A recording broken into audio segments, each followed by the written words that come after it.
That's where the contracts come in.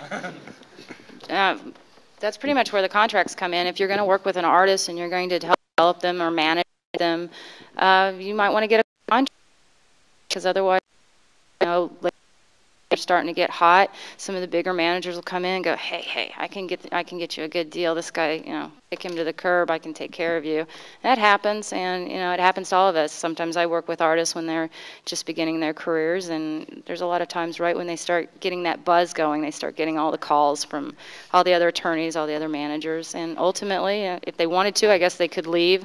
So if you're doing a good job and they like working with you, and you know, get out there and you're fighting for them, hopefully they'll stay with you. But contracts, if you're not a lawyer, contracts work out the best. Make yourself indispensable. Yeah. That also happens within the structure of a band as well.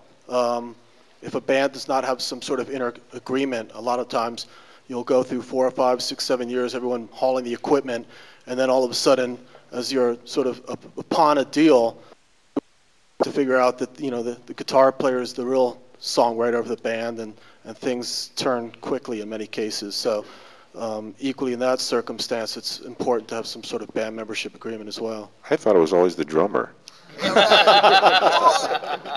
Well, thankfully I learned that early enough and started writing songs. So that was nice. Thank you. I'm going to give this one to John mostly, but anyone can answer it.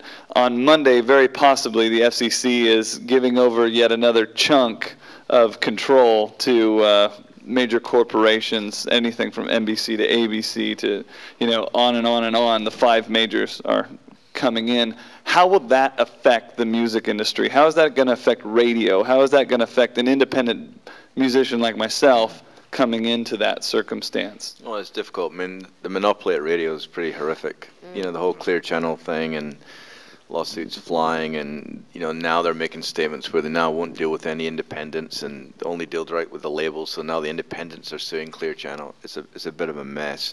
It's interesting actually that Universal were telling me that, actually it wasn't Universal, it was a consultant on the iTunes, the Apple music program, that already record labels are starting to offer Apple money to get ahead of the game on iTunes in terms of the banner and all this kind of stuff. So as soon as something starts to be successful, or they can show that it can control the music, everyone wants to get involved, and you know, by basically buying their way in. So the more the corporate structure, you're going to get that. You're going to get the smaller people being pushed aside, shall we say.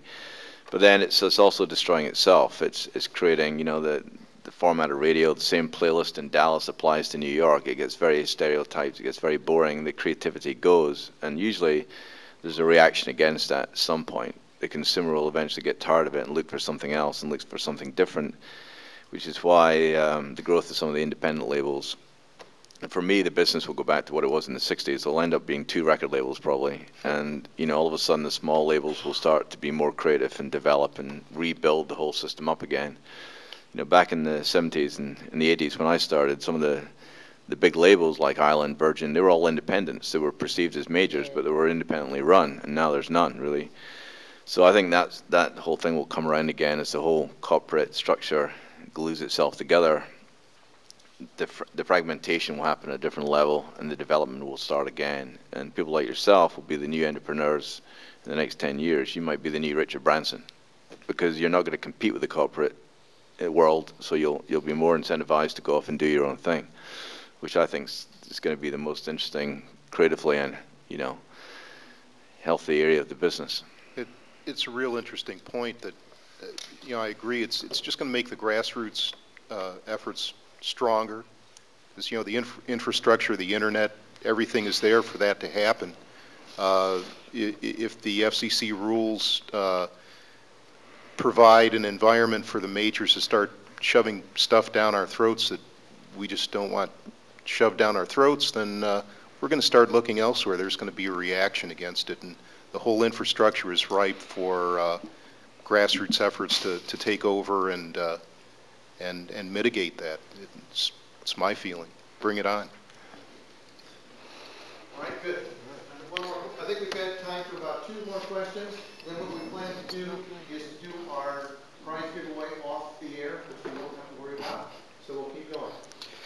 As a musician myself, I I think it's very intimidating when you see things like MTV and the radio with all this very cookie-cutter music that's being produced. How can you, in this business, protect yourself from having your work changed and having your art exploited, essentially? You know, how can you stand firm and still make a living? I mean, is it through law? Is it through finding a good lawyer and knowing how to protect yourself that way? Or is it through just working in the independent industry to develop your own sound and then just not, you know, bothering with any of that? Yeah, you know, you have actually a lot more power than you think when it comes to your music.